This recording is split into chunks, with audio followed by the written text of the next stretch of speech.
Brad is from Minnesota, and Brad's going to be speaking with us about the Minnesota Agriculture Water Quality Certification Program.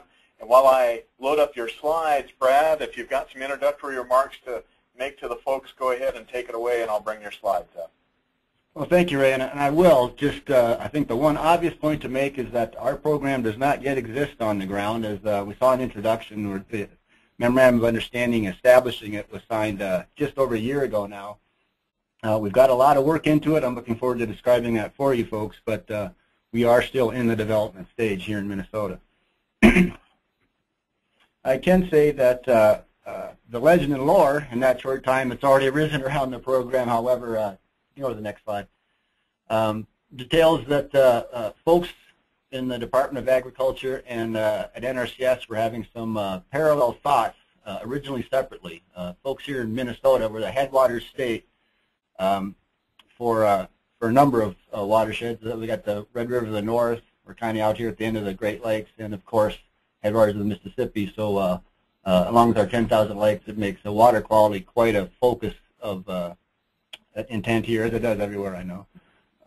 But folks here at the department were trying to get handles on new ways to approach the agriculture and water quality issue.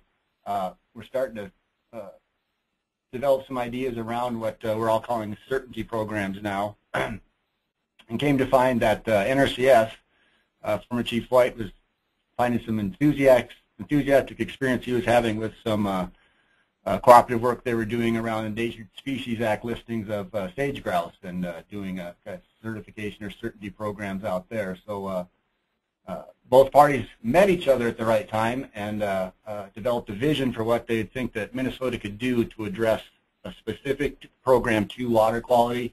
You see the bullet points up there. It's to be a voluntary program at the very outset, and it's a primary point. We certainly want to enhance water quality and want to make sure that farmers maintain their profitability. We want to recognize those farmers who are doing a good job, many doing a good job already. And we certainly want to provide assurance to the public that the water is being protected from agriculture, by agriculture, and then provide the certainty that we've been talking about today to the farmers. Next, please. So we did have the Memorandum of Understanding. We had the signatories were Lisa Jackson, at that time EPA Administrator, Secretary Vilsack from USDA, and then Governor Dayton from Minnesota, standing on behalf of really the applicable agencies in our state, which is our Pollution Control Agency, the Department of Natural Resources, and we have a Board of Water and Soil Resources too, along with then the Minnesota Department of Agriculture, which became the lead agency which houses the program, although we have an ongoing really well-functioning committee of interagency folks across those committees that are functioning on this program. Next slide, please. The Memorandum of Understanding really lays out the vision on paper. In simple terms, it's specified this being a voluntary program. It's going to provide the recognition of producers and the certainty producers that the vision desired. It did say specifically to establish a committee of stakeholders to help design and vision out what an actual physical program would look like in action. And lastly, it had the added benefit of coordinating and prioritizing funding across the federal and state participants in the program agency-wise. So that's an added feature that we've been enjoying. The project timeline, not particularly critical right now to spend much time on this. I would say that one other process that was a component to this, because of this federal-state partnership aspect of it, is that we had an initial subcommittee set up from our state technical committee of the NRCS that did some initial work just to do the first look over of okay, what happens when we coordinate across these federal agencies and state agencies, and how do we get things set up to just kind of identify any concerns or recommendations before the actual stakeholder committee got together. The next slide, please. And what we did was assemble then, as specified in that MOU, a 15-member committee. It had 9 members from agriculture, it had members from conservation organizations, environmental interest groups. We had local units of government, Those folks were assembled in July to really do that, develop a recommendation that would go to the Commissioner of Agriculture here in Minnesota to outline what they believe an effective and efficient program would look like. The MOU actually specified that these folks would develop essentially just provide recommendations in a large output. As the process proceeded, we found that we were, much to our appreciation, we found that they were achieving consensus throughout, and in fact completed their recommendations on November 14th as a series of 7 consensus recommendation papers. Next slide, please. Let me just briefly describe then those 7 categories by which they made the recommendations. Some are simple and obvious but important, like pilot projects. They promoted that we should obviously not necessarily know how to do this right statewide first time out of the box, so they said let's do some pilot projects first. I can also add that as of Monday of this week, we've at the department here have distributed through our agency partners recommendations for them that we're sending statewide for collaboratives, for counties, for soil and water conservation districts, for whoever may be interested in collaborating or forming or developing their own recommendation to become one of those pilot sites. The committee recommended to look for sub-watersheds. Our recommendation form is kind of going to take all comers. I think we want to avoid anything as big as a Huck 8, but we don't want to limit people's vision or limit the opportunities of what people have already got in terms of planning and collaborations that may already be on the ground. So our purpose in this recommendation is to get the opportunity for folks to tell us what could be some really good places to be doing these pilots. The program operations, that's the graphic you see on the right. I'll be talking about that in the next slide, so I'll move on to a program measurement tool. This is going to be the crux, of course, of Minnesota's program. Again, we're focused solely on water quality by agricultural operation. The measurement tool, Vision, it's not a product that currently exists. We have our we're receiving proposals right now from engineering firms and others on developing this tool along with us and our NRCS partners.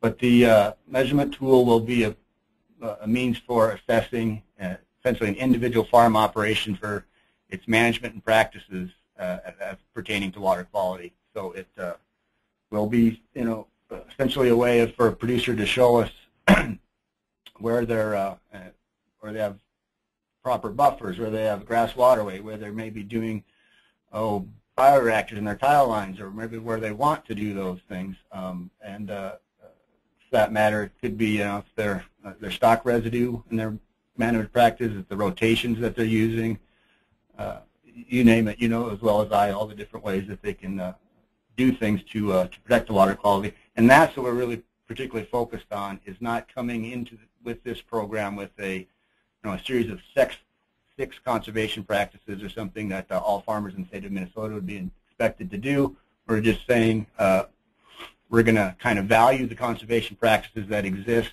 I got the field office tech guide to give us a list of practices, and choose what you will do or choose the management systems you want to use. We will assess those on a metric, get an index number on that, and that index number will determine whether one is certified or not. That is the crux of the tool in determining certification.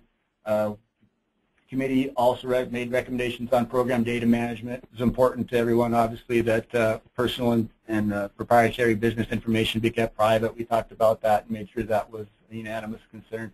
We talked about what program certainty will mean. I have a couple slides on that as well.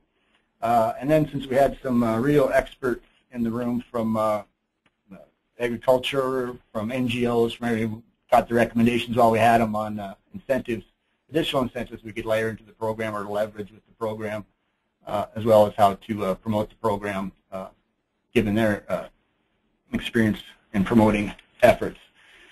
So, real quickly in the program operations, when we have this assessment product that a producer will be able to initially run through it themselves or with their trusted conservation planner, whoever that may be, if it's their crop consultant, if it's their local SWCD guy, their NRCS person, whoever it may be, or again, just as the producer himself or herself, they can get a pretty good idea by going through the assessment where they lie. If they find that they're not quite over that bar for certification, they move immediately to the next stair step there, and that's the technical assistance box. And this is where one place where our federal partners are certainly already on board with us. We have the financial assistance through dedicated equip dollars solely for this Minnesota Ag Water Quality Certification Program already committed from NRCS to this, that will provide producers a cost share assistance in adding the practices of their choice. Again, they can utilize the assessment product by kind of throwing in different options. What if I did this, or what if I did that? Which one works better for my operation? It will provide a score that will show whether it's good enough or not good enough. Then we have the certification program itself, that process where we bring out the certifiers to do it, and we have the verification is done by random audits, and recertification is eligible for all producers. With that, let me just say that the certainty we provide is through the state executive branch, BCA. We do have the commitment, as noted, from EPA, as BCA is acting as their presence in the state too, that they will abide by what the certainty designates, what our certification program designates as certainty for producers meeting ag water quality goals and standards. It's going to be, obviously, though, always conditional upon the producer maintaining the commitment made in their certification criteria, and that commitment that's been recommended by our committee is for a 10-year certification. With that, I guess I'm running over time. I just want to take a moment to say thanks to other state agencies. Michigan's been in, Dan's been in direct help with us. Others of you have certainly perused your work, and it's been definitely helpful for us in creating the start of our program, and it's something that we're looking to actually bring to a pilot project areas summer of this year. So we'll have more to talk about then, but I look forward to your questions. You can go to the end there. Thanks, Brad, and I'll leave Brad's slide up here while we cover some questions from all previous three speakers.